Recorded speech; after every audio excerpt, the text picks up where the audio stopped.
eu que ao invés de dar pausa, dei stop e aí comecei tudo de novo. Normal, né? A pessoa tá em processo de acordagem. Levítico, capítulo de número 25.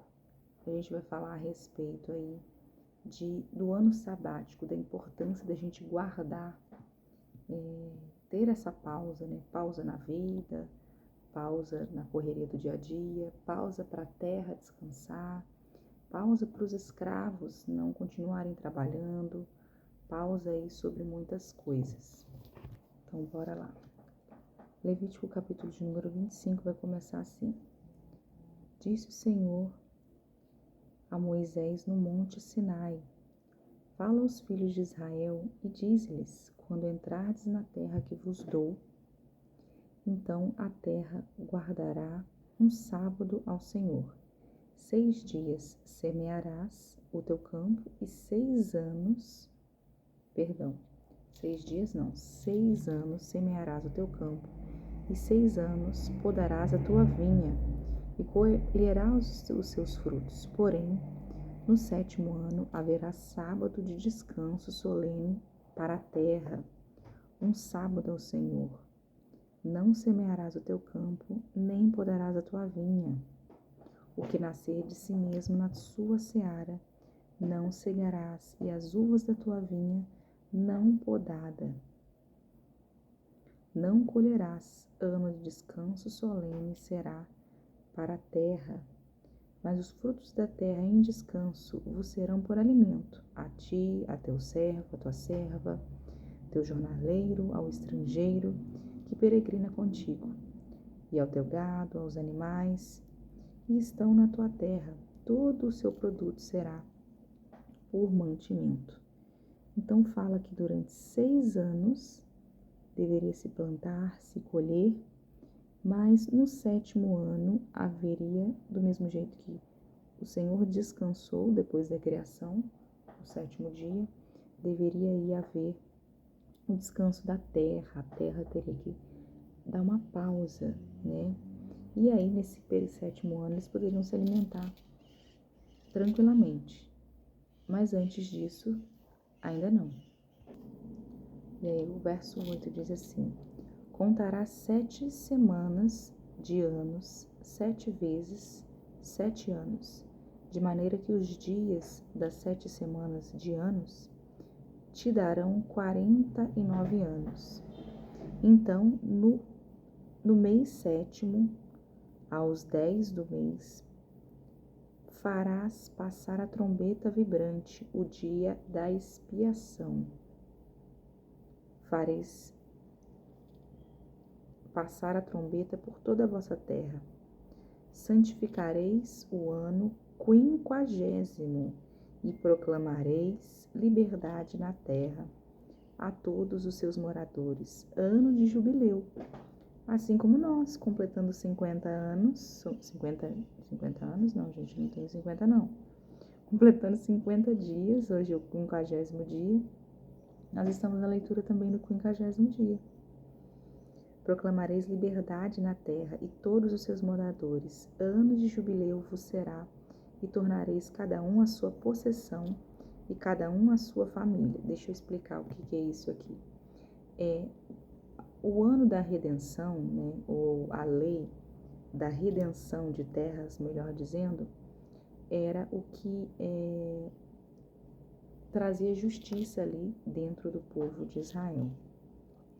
Ela garantia o quê? Ela garantia que quem vendeu uma terra poderia comprá-la de volta. Veja bem, não é tomá-la de volta, é comprá-la de volta. Se eu vendi algo para sua família, quando completasse 50 anos, por direito, eu poderia, se eu conseguisse o valor, né? A gente vai ler mais a respeito, não sei se eu... Claro que a terra tem valorização, mas assim, eu poderia comprar de volta. No ano 50º, o ano de jubileu, o ano de redenção, a lei da redenção me garante esse direito de poder recomprar minha terra. Então, a preocupação de Deus era até com isso, né? Não somente com a questão ética, moral, mas também com o monopólio das famílias. A terra somente na mão de uma pessoa, ela garantiria ali o sustento, a estabilidade econômica de toda aquela sociedade. E aí, ó, onde que eu parei? Verso 10 vai dizer assim, ó: santificareis o ano 50º, proclamareis liberdade na terra a todos os seus moradores. Ano de jubileu vos será, e tornareis cada um a sua possessão, e cada um a sua família. Como eu falei, ela garante o dinheiro, o direito.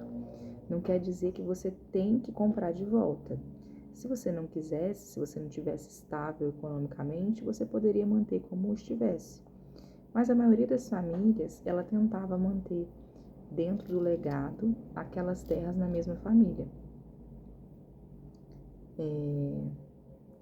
Incentiva aí até mesmo os parentes, né? Manterem ali estarem ali dentro do mesmo vínculo. Onde que a gente estava? O ano 11. O ano 50º vos será jubileu, 50. Não semeareis, nem cegareis o que nele nascer. De si mesmo, nem nele colhereis as uvas das vinhas. Então, assim como o 7º ano, no 50º também você não colhe, não poda.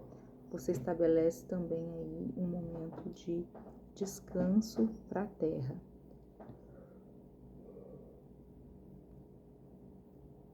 Porque o jubileu santo será para vós outros o produto do campo comereis. Neste ano do jubileu, tornareis cada um a sua possessão. Quando venderes alguma coisa ao teu próximo, ou comprares da mão do teu próximo, não oprimas teu irmão. Segundo o número dos anos, desde o jubileu, comprarás do teu próximo, e segundo o número dos anos, dos meses, ele venderá a ti. Sendo muitos anos, aumentará o preço, e sendo poucos, abaixará o preço, porque ele te vende o número de meses. Então, conforme eu falei, né, a terra, ela valoriza por si só, até isso hoje também, né? É um dos melhores investimentos feito, a compra de terrenos, de terras, de casa. A não ser que você compre num local com resíduo químico, com desvio de alguma coisa, vai acontecer valorização, tráfico, esse tipo de coisa assim, que pode vir a desvalorizar. Mas dificilmente, a própria casa que eu moro aqui hoje, a gente já consegue uma valorização aí de 50%, né? Então, realmente é algo muito rentável, terras. Então, fala que aí, sendo muitos anos, você aumentará o preço. Sendo muitos anos, poucos anos, você não aumentará tanto. Mas, como eu falei, a pessoa tem o direito de comprá-la. E aí continua dizendo: não oprimas o vosso próximo, cada um, porém, tema ao seu Deus, porque eu sou o Senhor vosso Deus. Não oprima no sentido de você não querer fazer, não quero, não vou vender, é meu, eu vou ficar com ela. Não, é por direito, pela cultura judaica, né? Essa questão do ano jubileu. Hoje a gente sabe que o negócio é bem diferente, né? Mas essa lei vigorava na época. Não sei se vigora ainda hoje, né? Mas algo interessante. Opa! Oi! Algo interessante aí sendo estabelecido por eles. Aí continua no verso 18. Observai os meus estatutos, guardai os meus juízos e cumpri-os. Assim habitareis, segundo na terra. Esse aqui é até que número? Deixa eu só ver aqui. Agora a gente já está no 18. 18. A misericórdia para com os empobrecidos. observai os meus estatutos, guardai os meus juízos e cumpri-os. Assim habitareis segundo na terra. A terra dará o seu fruto e comereis a fartar, e nela habitareis seguros. Se disserdes que comeremos no ano 7º, visto que não havemos de semear, nem colher a nossa mercê, então eu vos darei a minha bênção do 6º ano, para que dê fruto por 3 anos.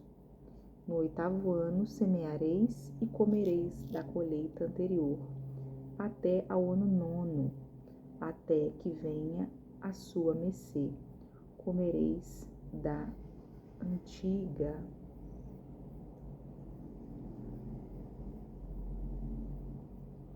Então, deixa eu ver aqui. Então, basicamente, o que ele está dizendo aqui? Que se o povo obedecesse fielmente aí, no 6º ano, haveria colheita suficiente até mais 3 anos. 6º, 7º, que a terra ia descansar, ninguém ia poder plantar, ia colher só o que já estava plantado. E durante até mais 3 anos, não precisaria nem plantar, que a terra ia sobejar. E aí fala o 21. Então vos darei a minha bênção no 6º ano, para que dê fruto por 3 anos. Durante 3 anos aí você colheria se o povo obedecesse. Se não, aí a terra pagaria. Diz assim: no 8º ano semeareis e comereis da colheita anterior, até o 9º ano, até que venha a sua mercê. Comereis da antiga. Também a terra não se venderá em perpetuidade, porque a terra é minha, pois vós sois para mim estrangeiros e peregrinos. Portanto, em toda a terra da vossa possessão, dareis resgate à terra. Então, continua falando aí a respeito do descanso, do período de descanso da terra. Se o seu irmão, verso 25, empobrecer e vender alguma parte das suas possessões, então virá o seu resgatador, que é o ano do resgate, o ano do jubileu. Seu parente o resgatará, o que seu irmão vendeu. Então, pode ser comprado pela própria pessoa ou um parente próximo também pode querer comprar as terras. Se alguém não tiver resgatador, porém, vier e tornar-se próspero e achar o bastante com que a remir, então contará os anos desde a sua venda, o que ficar restituirá ao homem a quem vendeu e tornará a sua possessão. Mas se as suas posses não lhe permitirem reavê-la, então a que for vendida ficará na mão do comprador, até o ano de jubileu. Porém, no ano de jubileu sairá do poder deste e aquele tornará a sua possessão. Então, se você alguma vez ficou triste por ter doado alguma coisa aí a alguém e você gostaria muito desse ano de jubileu. Por quê? Porque ela protege o próprio, protege a família, ela assegura a justiça. Essa lei, ela dizia que todas as propriedades deveriam voltar para os seus donos originais depois de 49 anos, na verdade no ano de número 50. Claro que depois de 49 anos, aquele casaco que você emprestou para o seu melhor amigo, provavelmente não ia mais ficar bem em você, Depois de 49 anos, é muito tempo. Eu mesma moro aqui tem 13 anos, mas eu pretendo manter aí essa casa dentro dessa família. Nesse ponto aqui, eu agradeço que nós não estamos dentro dos costumes judaicos, Porque eu não sei como funciona a questão da pessoa não querer vender. E se eu não quisesse vender, como funciona? Posso manter? A gente não tem aí isso escrito. Vamos continuar lendo aí pra gente ver. 29. Quando alguém vender uma casa de moradia em cidade murada, poderá resgatá-la dentro de 1 ano a contar da sua venda. Durante 1 ano será lícito o seu resgate. Se passando-se-lhe 1 ano não for resgatada, então a casa que estiver na cidade, que tem muro, ficará com perpetuidade ao que a comprou, pelas suas gerações, não sairá do poder dele no ano do jubileu. Então aqui esclarecimento sobre a questão da casa. Aí tem 1 ano só para resgatar. Resgatar, lembre que não é entregar, é comprar de volta. Se não comprou de volta dentro de 1 ano, é perpetuamente minha. Mas as casas das aldeias, que não têm muro em roda, serão estimadas como os campos da terra, para que elas haverá resgate e sairão do poder do comprador do jubileu. Sabe o que eu vejo aqui?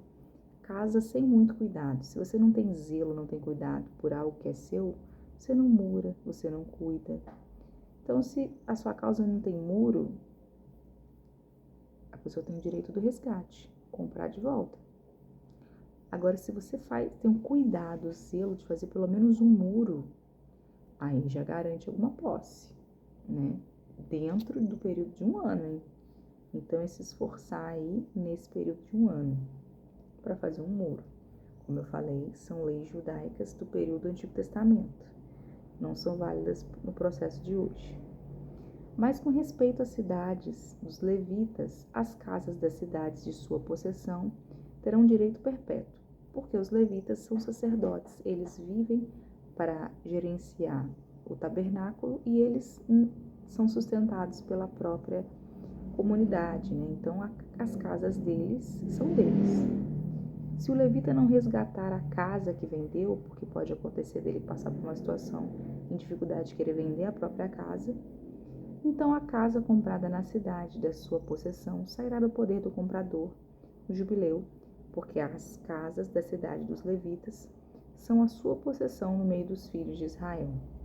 Então não compre uma casa de um levita, porque por 50 anos, passado aí 50 anos, ela volta para os levitas, entende? A não ser que você queira uma casa temporária. Mas o campo do arrabalde das suas cidades não se venderá, porque lhes é possessão perpétua. O campo aí nos arredores da sua cidade não pode ser vendido. Ele pertence aí às cidades, são para sempre. Terreno desse local. Dessa família, né? Se teu irmão empobrecer, e suas forças decaírem, então sustentá-lo-ás. Como estrangeiro e peregrino, ele viverá contigo. Não receberás dele juros nem ganho. Teme, porém, ao teu Deus, para que o teu irmão viva contigo. Não lhe darás teu dinheiro com juros, nem lhe darás o teu mantimento por causa de lucro. Eu sou o Senhor vosso Deus, que vos tirei da terra do Egito, para vos dar a terra de Canaã, e para ser o vosso Deus. Então, se o irmão apobrecer, você deve praticar aí a caridade, né? Se ele ficar doente, você deve ajudar aí a sustentá-lo. Você pode até pôr ele na sua casa, para que ele venha morar com você, mas de maneira nenhuma você deve cobrar algo dele, né? Você pode até manter as terras dele, mas não colocando juros em cima delas, né? Não cobrando algo lá na frente sobre elas, né? Pode vender ali os mantimentos para o sustento da família, né? Mas não para o seu próprio lucro. 39. Também, se teu irmão empobrecer, estando ele contigo e vender-se a ti, não o farás servir como escravo. Como eu falei, era uma prática comum, visto que a pessoa não tem condição financeira para pagar a dívida com algo, não tem uma terra para que você possa vender o que você produzir nessa terra para ajudar aí a sustentar essa pessoa. Se ele não tiver nada, apenas doente e já vendeu tudo que tinha, você vai manter ele contigo, mas ele não será como um escravo, né? Ou como jornaleiro e peregrino, estará contigo até o ano de jubileu, te servirá.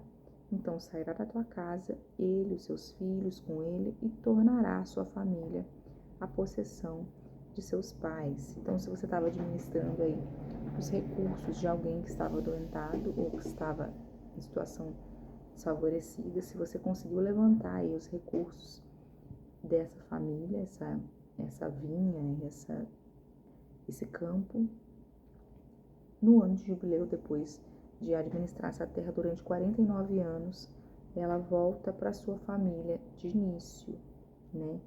Visto que ele estava com você porque ele estava empobrecido. Você soube administrar os recursos dele, você viveu com os lucros dos recursos dele, você e a família dele. Ao completar aí os 49, os 50 anos, o ano de jubileu, você devolve essa terra para essa família, tá? Não te assenhorearás dela com tirania, teme, porém, a teu Deus. Quanto aos escravos ou escravas que tiverdes, virão das nações ao vosso derredor, delas comprareis escravos e escravas.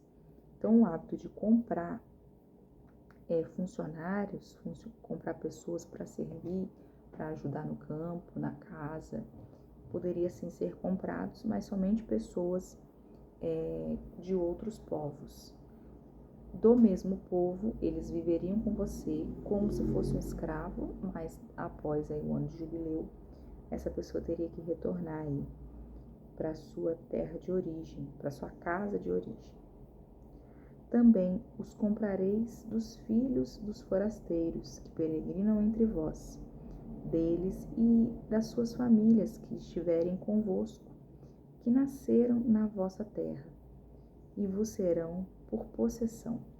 Você pode comprar também quem estiver passando por aí. Era comum, mercadores, a gente tem aí esse detalhe, né, essa demonstração lá em José, onde a gente lê em Gênesis, que havia passando aí uma caravana e José foi comprado. Então era comum estrangeiros passarem e peregrinarem de um local por outro, visto que as estradas eram o próprio deserto, né? Era caminho de muitos lugares passar pelas estradas. Então poderiam passar muitas pessoas que poderiam também estar vendendo escravos. Você poderia comprá-los deles. Deixá-lo-eis por herança para vossos filhos, depois de vós, para os haverem como possessão perpétua, e fareis servir, mas sobre vossos irmãos, os filhos de Israel, não vos assenhoreareis com tirania, uns sobre os outros.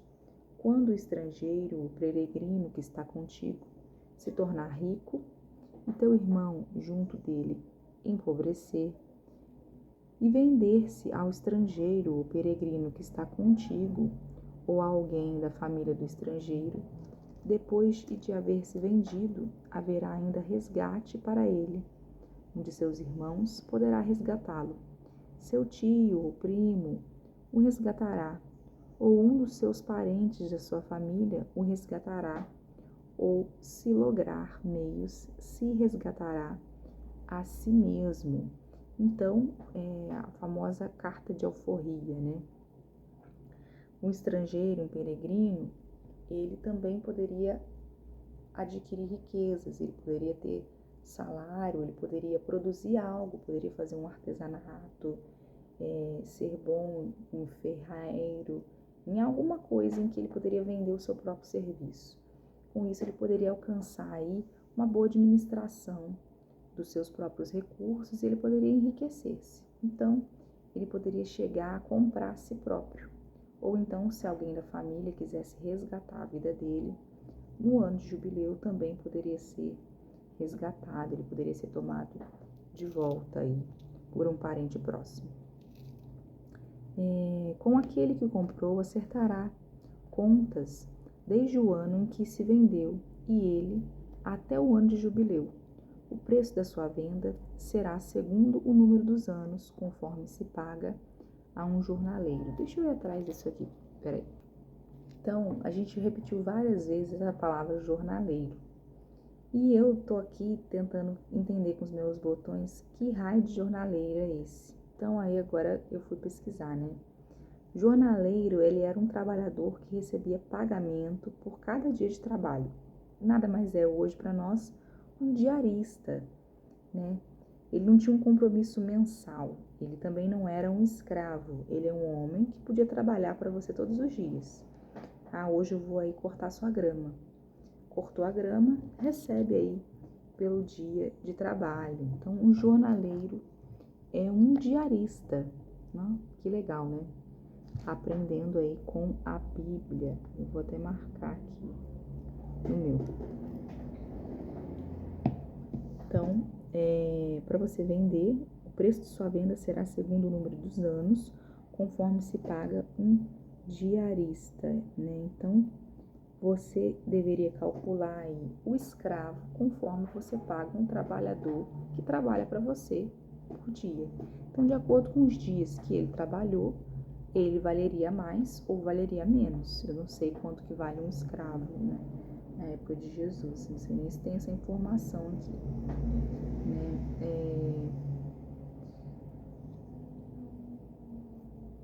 Mas posso procurar saber. Deixa eu terminar aqui que eu vejo. Se ainda faltarem muitos anos, devolverá proporcionalmente a eles do dinheiro pelo qual foi comprado, o preço do seu resgate. Se restarem poucos anos até o ano do jubileu, então fará contas com ele e pagará em proporção por anos restantes o preço de seu resgate. Como jornaleiro, de ano em ano, estará com ele, não se assenhoreará dele com tirania à tua vista. Se desta sorte, se não resgatar, sairá no ano de jubileu. Ele, seus filhos com ele, porque os filhos de Israel me são servos, meus servos eles são, os quais tirei da terra do Egito. Eu sou o Senhor, vosso Deus. Então aí, depois de 50 anos, 49, no ano de jubileu, no ano de número 50, poderia aí o escravo ser resgatado e, se for um filho de Israel, ele pode retornar aí para sua casa no ano de jubileu. Todos os filhos de Israel têm esse direito de retornar para suas famílias. Amém? Levítico é até aqui hoje. Vamos agora para o Evangelho de Marcos. Você que esteve com a gente ontem, né? Nós estamos em Marcos 1. Nós vimos aí a respeito de João Batista, que batizou Jesus. Conta aí da sua vida diferente de João Batista, né? Que pregava o batismo do arrependimento, suas vestes diferentonas com peles e que ele comia gafanhotos. Vai dizer também sobre os primeiros aí que foram discípulos de Jesus: Simão, André, Tiago, João, os primeiros aí. E aí a gente vai começar a entrada em Cafarnaum, vai dar início ao ministério aí de Jesus, ministério do Galileu.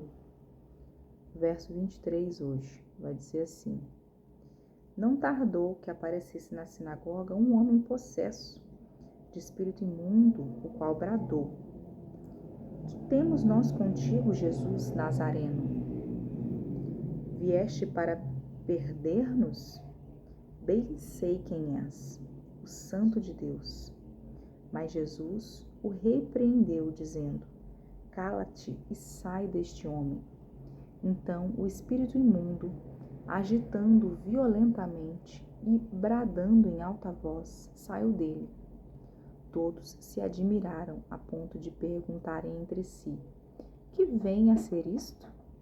Uma nova doutrina? Com autoridade ele ordena aos espíritos imundos e eles lhe obedecem.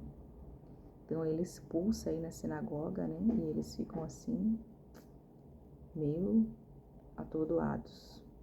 Então correu célebre a fama de Jesus em todas as direções, por toda a circunvizinhança da Galileia.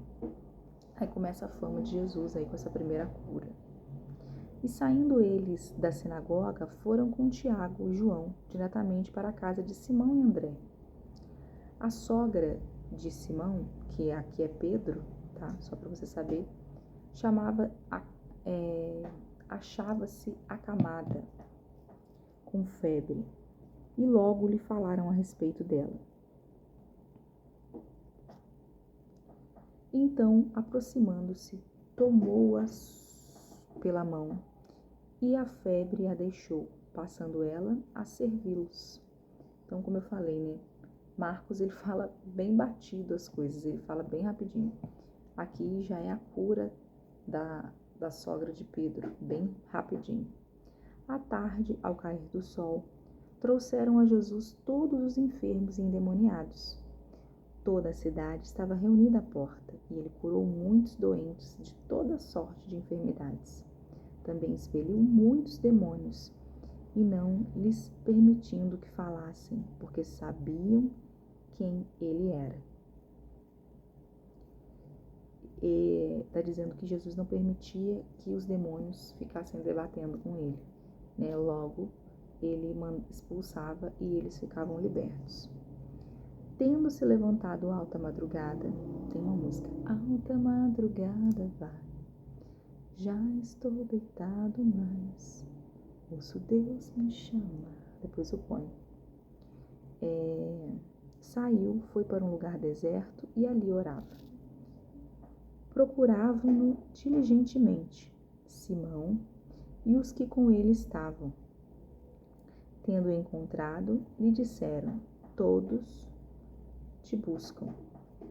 Jesus, porém, lhes disse, deixa eu ver até aqui meio que versículo que é.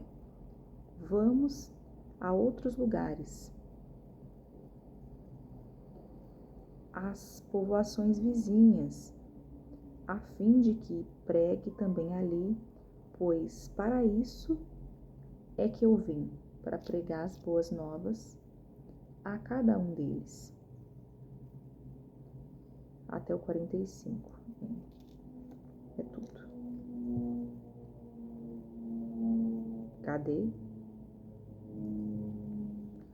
Então, 39. Foi para toda a Galileia, pregando nas sinagogas deles e expelindo demônios. Pregou em toda a Galileia e expeliu demônios das demais pessoas aí, enfermos e endemoniados. Aproximando-se dele um leproso, rogando-lhe de joelhos, se quiseres, podes purificar-me. Jesus, profundamente compadecido, estendeu a mão, tocou e disse-lhe, quero, fica limpo.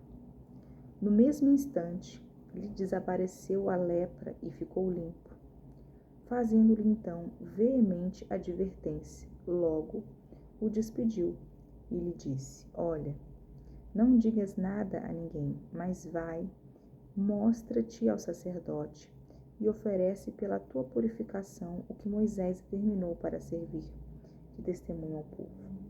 Mas tendo ele saído, entrou a propalar muitas coisas e a divulgar a notícia, a ponto de não mais poder Jesus entrar publicamente em qualquer cidade, mas permanecia fora, em lugares ermos, e de toda parte vinham ter com ele.